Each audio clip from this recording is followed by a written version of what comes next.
Hi friends, எல்லாம் எப்படி இருக்கீங்க? இன்றைக்கி என்ன பார்க்க போகிறோம்னா 6th ஸ்டாண்டர்டில் சயின்ஸில் ஃபஸ்ட்டு லெசன் அளவீடுகள், இயற்பியல் உள்ள அளவீடுகள் லெசன் தான் பார்க்க போகிறோம். வாங்க பார்க்கலாம். பன்னாட்டு அழகுமுறை. பன்னாட்டு அழகுமுறை எஸ்ஐ அழகுமுறை. அதில் வெப்பநிலையோட அழகு கெல்வின்.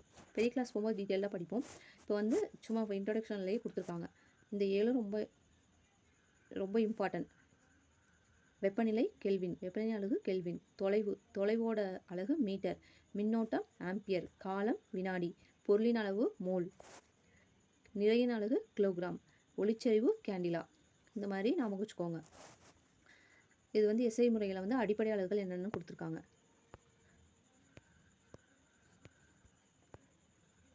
ஆம்பியர், கெல்வின், மோல், வினாடி, கேண்டிலா, கிலோகிராம், மீட்டர். ஓகேவா? இதே தான் கொடுத்துருக்காங்க, கொஞ்சம் பார்த்துக்கோங்க. அடுத்து சும்மா கதை மாதிரி தான் நிறைய இருக்கும். நமக்கு தேவையானதை மட்டும் பார்த்துட்டா போதும். எல்லாமே படிக்கணும். எக்ஸாம் பாயிண்ட் ஆஃப் வியூவில் தேவையானதை மட்டும் பார்த்தா போதும். அளவீடு அப்படின்னா என்னென்னா, தெரிந்த ஒரு அளவை கொண்டு தெரியாத அளவை ஒப்பிடுவது அளவீடு எனப்படும். தெரிந்த அளவுலேருந்து ஒரு தெரியாத அளவை வந்து ஒப்பிடுவது தான் அளவீடு. அளவீடு என்பது எண் மதிப்பு மற்றும் அலகு என 2 பகுதிகளை கொண்டது. அளவீடுனா என்ன? எண் மதிப்பு மற்றும் அலகு, இந்த 2 அளவுகளே கொண்டது. இப்போ நீளம் அப்படின்னா என்னன்னு கேட்குறாங்க. ஏதேனும் 2 புள்ளிகளுக்கு இடைப்பட்ட தொலைவு தான் நீளம். இந்த மாதிரி 2 புள்ளி இருக்குன்னா இந்த 2 புள்ளிகளுக்கு இடைப்பட்ட தொலைவு அதுதான் என்னது? நீளம் அப்படின்னு சொல்கிறாங்க. அளவிடக்கூடிய கருவிகள் கொடுத்துருக்காங்க.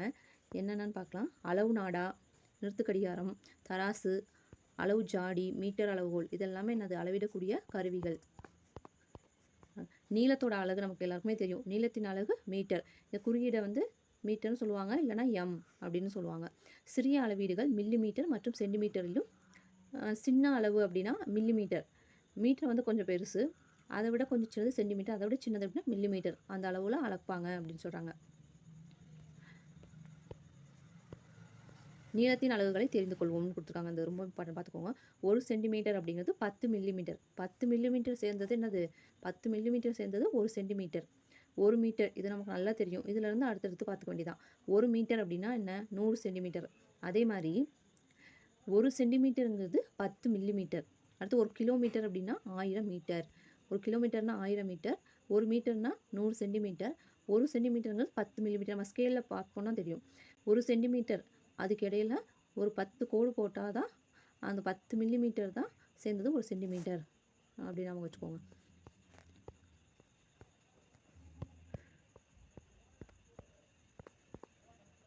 ஏன் பன்னாட்டு அழகுமுறை வந்து தேவை அப்படின்னு கொடுத்துருக்காங்க. ஒரே மாதிரியான அளவீட்டு முறைக்காக உலகம் முழுவதும் உள்ள அறிஞர்கள் பொதுவான அலகுகளை ஏற்றுக்கொண்டனர். இந்த முறையானது பன்னாட்டு அழகுமுறை, அதாவது இன்டர்நேஷ்னல் சிஸ்டம் ஆஃப் யூனிட்ஸ், அதாவது எஸ்ஐ அலகுமுறை அப்படின்னு சொல்கிறாங்க. எஸ்ஐ அலகுமுறைன்னு சொல்கிறாங்க. அடுத்து எஸ்ஐ அலகுகளில் பன்மடங்கு மற்றும் துணை பன்மடங்குகள் என்னென்ன அப்படின்னு கொடுத்துருக்காங்க. மீட்டர், லிட்டர், கிராம், இதெல்லாமே வந்து அடிப்படை அலகுகள் அப்படின்னு ஞாபகம் வச்சுக்கோங்க. அடுத்து முன்னோட்டு டெசின்னு கொடுத்துருக்காங்க. அதோட குறியீடு என்ன? டி. பன்மடங்கு, துணை பன்மடங்கு வந்து துணை பன்மடங்கு வந்து 1/10. இப்போ மீட்டருக்கு கொடுத்துருக்காங்க பாருங்கள். 10 டெசிமீட்டர் வந்து 1 மீட்டர். நமக்கு முன்னாடியே படித்தோம்ல, 100 சென்டிமீட்டர் 1 மீட்டர். அதே மாதிரி 10 டெசிமீட்டர் வந்து 1 மீட்டர். 100 centimetre 1 metre. இது சென்டிக்கு குறியீடு வந்து சி, டெசிக்கு குறியீடு டி, மில்லிக்கு எம், நானோவுக்கு என்ன, கிலோவுக்கு கேஜி. இதோட துணை பன்மடங்கு வந்து 1/10. சென்டிக்கு துணை பன்மடங்கு வந்து 1/100. மில்லிக்கு துணை பன்மடங்கு 1/1000. நானோவுக்கு துணை பன்மடங்கு 1/1 போட்டு 90 போடணும். கிலோவுக்கு கேஜி, பன்மடங்கு வந்து 1000. இதில் மீட்டருக்கு என்ன கொடுத்துருக்காங்க? 10 டெசிமீட்டருங்கிறது 1 மீட்டர். அடுத்து 100 சென்டிமீட்டர் வந்து 1 மீட்டர். 1000 millimetre 1 metre. 1 போட்டு 90 நானோமீட்டர் அப்படின்னா 1 மீட்டர். இத்தனை 0 போட்டால் தான் இத்தனை நானோமீட்டர் சேர்ந்தது தான் 1 மீட்டர். 1000 metre 1 kilometre. எல்லாமே மீட்டருக்கு மாற்றிருக்காங்க. 10 decimetre 1 metre, 100 centimetre 1 metre, 1000 millimetre 1 metre, 10⁹ nanometre வந்து 1 மீட்டர், 1000 மீட்டர் 1 கிலோமீட்டர்.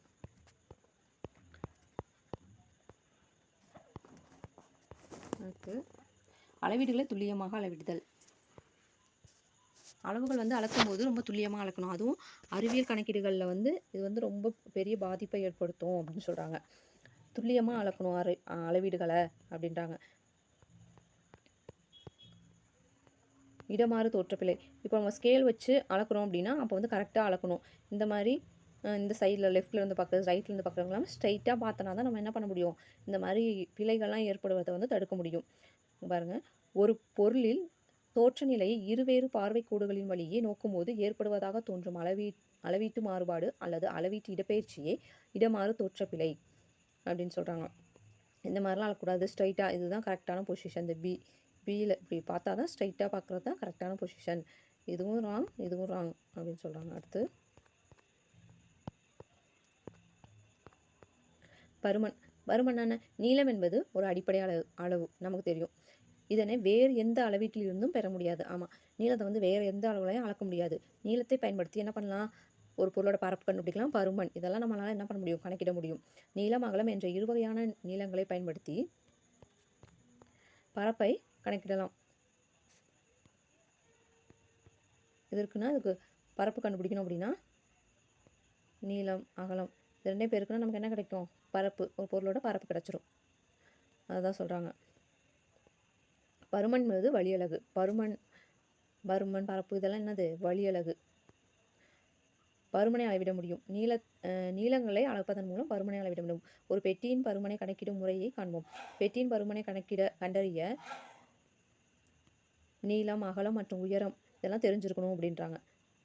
அடுத்து இந்த 3 பெருக்கணும் அப்படின்னா என்ன கிடைக்கும், ஒரு பெட்டியோட பருமன் வந்து கண்டுபிடிச்சிடலாம். அதாவது சென்டிமீட்டர் கியூப் அப்படின்னு சொல்கிறாங்க. சென்டிமீட்டர் கியூப் 3 அளவு வந்து அளக்குறோமா, அதனால் சென்டிமீட்டர் கியூப். திரவத்தின் பருமன். திரவத்தின் பருமனை கணக்கிடுவது மிகவும் எளிது. திரவங்களுக்கு நிலையான வடிவம் இல்லை. அவை கொள்கலனோட வடிவத்தை எடுத்துக்கொள்ளும். எந்த திரவத்தின் பருமனை அளக்க வேண்டுமோ அத்திரவத்தை ஒரு அளவுகள் குறிக்கப்பட்ட கொள்கலனில் ஊற்ற வேண்டும். இப்போ நம்ம ஒரு திரவத்தோட பருமனை அளக்கணும் அப்படின்னா அந்த திரவத்தை என்ன பண்ணணும், ஒரு அளவுகள் குறிக்கப்பட்ட கொள்கலனில் ஊற்றணும். அளவுகள் குறிக்கப்பட்ட கொள்கலன்கள், குடுவைகள், பிப்பட், பியூரட் போன்றவை திரவத்தின் பருமனை மிக சரியாக அளவிட உதவுகிறது. திரவத்தின் பருமனானது பொதுவாக லிட்டரில் அளவிடப்படுகிறது. ஒரு அளவு குறிச்சிருக்க ஒரு இதில் ஊற்றணும் அப்படின்னா அந்த அளவு எங்கே காட்டுதோ அதுதான் அந்த பொருளோட பருமன் அப்படின்னு சொல்கிறாங்க. அவ்வளோதான். அதோட எதில் அளக்குறாங்க அப்படின்னா லிட்டரில். திரவங்களை வந்து எப்பயுமே லிட்டரில் தான் அளப்பாங்க. அடுத்து பாருங்க, வாயுவோட பருமன். வாயுவின் பருமனை நம்மால் கணக்கிடலை. வாயுக்கள் தான் அடைத்து வைக்கப்பட்டுள்ள கொள்கலனின் முழு கொள்ளளவையும் அடைத்துக்கொள்ளும் திறன் கொண்டது. அதிக கொள்ளளவு கொண்ட கலனில் உள்ள வாயுவை அதிக அழுத்தத்தை கொடுத்து சிறிய கொள்ளளவு கொண்ட கலனில் அடைக்கலாம். என்ன பண்ணலாம் அப்படின்னா நிறைய ப்ரெஷர், அதாவது அழுத்தம் கொடுத்து ஒரு பெரிய சிலிண்டரில் வந்து கொஞ்சமாக கேஸ் அடைச்சி வச்சுருக்காங்க அப்படின்னா, நிறைய கேஸ் அடைச்சி வச்சுருக்காங்க அப்படின்னா அதுவே சின்ன சிலிண்டரில் என்ன பண்ணலான்னா அந்த நிறைய கேஸை நம்ம அதிகமான அழுத்தம் கொடுத்து அந்த சின்ன இதில் கூட அடைக்க முடியும் அப்படின்னு சொல்கிறாங்க. வீட்டில் சமையல் எரிவாயு அவ்வாறே உருளையில் அடைக்கப்படுகிறது. எனவே வாயுக்களின் பருமனை கணக்கிடுவது என்பது திட மற்றும் திரவ பொருட்களின் பருமனை கணக்கிடுவது போல எளிதானதல்ல. அடைத்து வைக்கப்பட்டுள்ள வாயு எந்த அழுத்தத்தில் உள்ளது என்பதை தெரிந்து கொள்வது ரொம்ப அவசியம். அழுத்தம். இப்போ வந்து ஒரு திரவத்தோட வந்து பருமனை கண்டுபிடிக்கணும் அப்படின்னா அது எந்த கொள்கலனில் இருக்கோ எந்த அழுத்தத்தில் அடைச்சி வச்சுருக்காங்க அப்படிங்கிறத தெரிஞ்சுக்கிட்டாதான் அதோட பருமனை வந்து என்ன பண்ண முடியும், நம்மளால் கண்டுபிடிக்க முடியும் அப்படின்றாங்க. திடப்பொருளின் பருமன் எஸ்ஐ அலகு முறையில் கனமீட்டர், அதாவது மீட்டர் கியூப். கனமீட்டர்னா மீட்டர் கியூப். எஸ்ஐ அலகு முறையில் கனமீட்டருங்கிறது மீட்டர் கியூப்னு சொல்கிறாங்க. திரவங்களும் வாயுக்களும் பொதுவாக லிட்டரில் அளவிடப்படுகிறது. இவைகளின் நீளத்தை போல மீட்டர் கியூப் அல்லது கனமீட்டரிலும் அளவீடு செய்யலாம். 1 மில்லிமீட்டர்னா 1 மைக்ரோ லிட்டர். 1 மில்லிமீட்டர் கியூப் அப்படி 1 மில்லிமீட்டர் ரொம்ப சின்னது. 1 மில்லிமீட்டர் கியூப்ங்கிறது 1 மைக்ரோ லிட்டர். 1 சென்டிமீட்டர் கியூப் வந்து 1 millilitre. 1 metre cube 1 kilolitre. 1 metre cube 1 kilolitre. அடுத்து மேலும் அறிந்து கொள்க.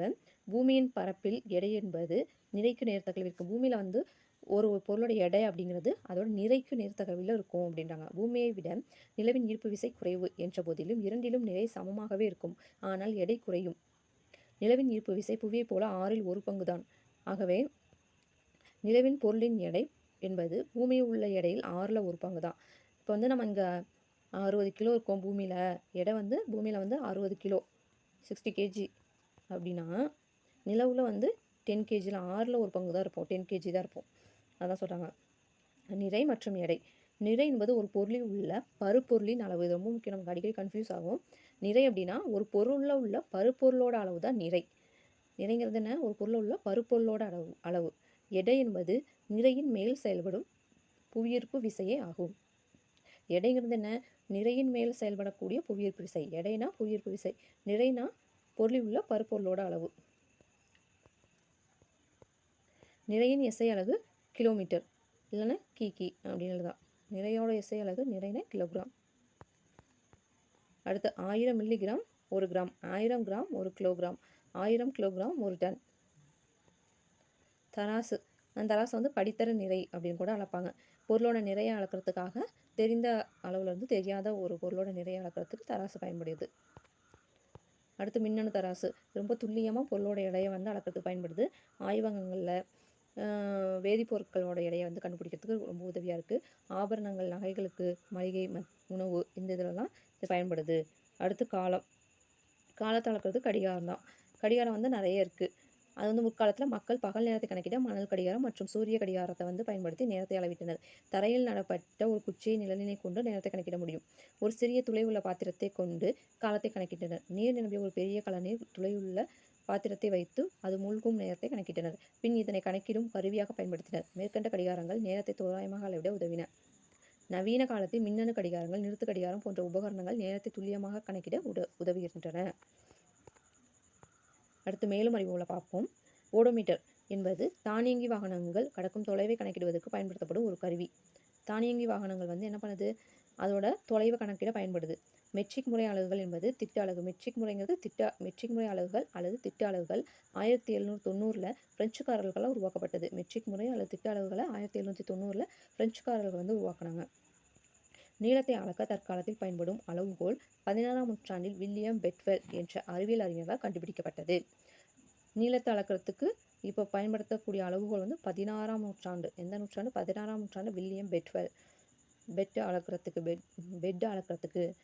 பெட்டோட நீளத்தை அளக்கிறதுக்கு நாம வச்சுக்கோங்க. அடுத்து வில்லியோட பெட்டு அளக்கிறதுக்கு நாம வச்சுக்கோங்க. பிரான்ஸ் நாட்டின் தலைநகர் பாரிஸில் உள்ள எடைகள் மற்றும் அளவீடுகளுக்கான அனைத்துலக நிறுவனத்தில் பிளாட்டினம் இரிடியம் உலோக கலவையிலான ஒரு படித்தர மீட்டர் கம்பி ஒன்று வைக்கப்பட்டிருக்கு. எங்கே?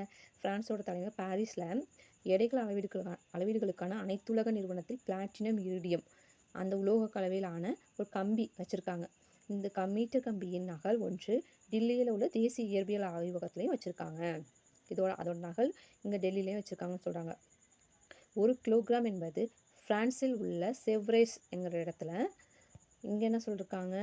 அளவு நாடா படித்தர மீட்டர் கம்பியை அங்கே வச்சுருக்காங்க. அடுத்து 1 கிலோகிராம்ங்கிறது பிரான்ஸில் உள்ள செவ்ரேஸ்ங்கிற இடத்துல உள்ள சர்வதேச எடைகள் மற்றும் அளவீடுகளுக்கான அனைத்துலக நிறுவனத்தால் 1889 நிறுவப்பட்ட பிளாட்டினம் இரிடியம் உலோக கலவையால் ஆன ஒரு உலோக தண்டின் நிறைக்கு சமம். எதோட நிறைக்கு சமம்னு சொல்கிறாங்க? 1 கிலோகிராம்ங்கிறது பிரான்ஸில் உள்ள செவ்ரேஸ்ங்கிற இடத்துல சர்வதேச எடைகள் மற்றும் அளவீடுகளுக்கான அனைத்துலக நிறுவனத்தால் 1889 பிளாட்டினம் இரிடியம் உலோக கலவையால் ஆன ஒரு உலோக தண்டின் நிறைக்கு சமம்னு சொல்கிறாங்க. அவ்வளோதான், முடிஞ்சு. இந்த நினைவில் கொள்கை வந்து கொஞ்சம் பார்த்துக்கணும். ஒரு சில லெசன்ஸ்க்கு இம்பார்ட்டன்ஸ்லாம் கொடுத்துருப்பாங்க. இதை பார்த்துக்கோங்க. நீளம், நிறை, காலம் சில அடிப்படை இயற்பியல் அளவுகள்னு சொல்கிறாங்க. எஸ்ஐ அலகுகள். நீளம்னா மீட்டர், நிறைனா கிலோகிராம், காலம்னா வினாடி, திரவத்தின் பருமன் லிட்டர் இல்லைனா சென்டிமீட்டர் கியூப். 3 வகையான பிழைகளை தவிர்ப்பதன் மூலமாக அளவுகோலை வந்து பயன்படுத்தும் போதும் துல்லியமாக அளவுகளை அளக்கலாம்னு சொல்கிறாங்க. திட, திரவ மற்றும் ஒழுங்கான பொருட்களின் பருமனை அளந்தறிய நேரடி அளவீடு பயன்படுகிறது. ஒழுங்கற்ற பொருட்களின் பருமனை அளந்தறிய நீர் இடப்பெயர்ச்சி முறை, நீரை வந்து இடப்பெயர்ச்சி செய்கிற முறை வந்து பயன்படுத்துகிறாங்க. மின்னணு தராசை பயன்படுத்தி மிக துல்லியமாக எடையை அளக்கலாம்.